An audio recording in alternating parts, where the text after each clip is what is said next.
Hey everyone, it's Armegon and welcome back to my channel, where today we're going to be discussing view bobbing. So recently I made a poll and about 50% of you guys wanted view bobbing on and 50% of you guys wanted it off. In the comments there were people saying that it's a disadvantage. So today I'll be going through some of the things that they are concerned about.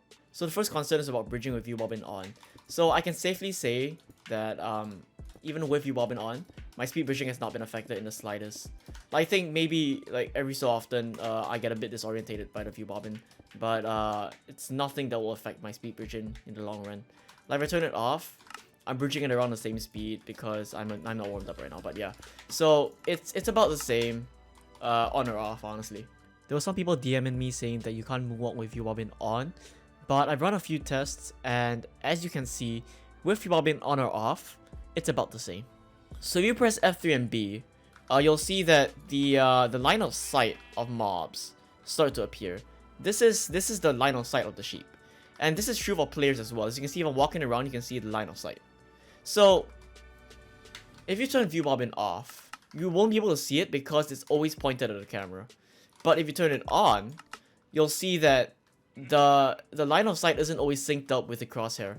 Same thing is true when I go into third person. You can kind of see like the crosshair's not always in the center of the person. With the moonwalking experiment I just did, it is safe to say that the line of sight from the player does not change, but rather is just the crosshair getting off sync. So I have a mini experiment here. So I'm going to call this the front face of the block, and I'm going to call this the left face of the block. So as you can see, I have my crosshair lined up to the front face of the block.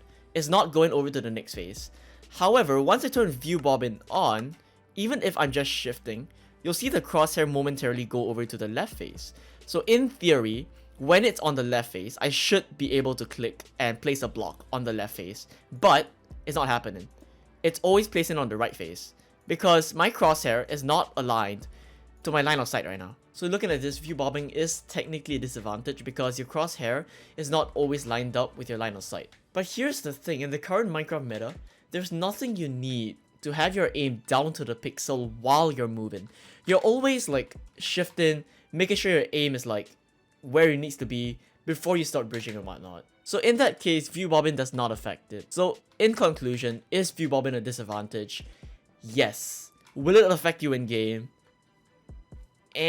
Not really. Oh my god, dude, but wall clutching is gonna be a pain in the ass because your view is gonna be moving up and down. But here's the thing, when you're airborne, you don't have view bobbing. So block clutch and block extensions, they're gonna be as easy with or without view bobbing. It does not affect it at all. So yeah, that's gonna be all for me for this video. So if you like what you see, do subscribe, and I'll see you guys next time. Peace out.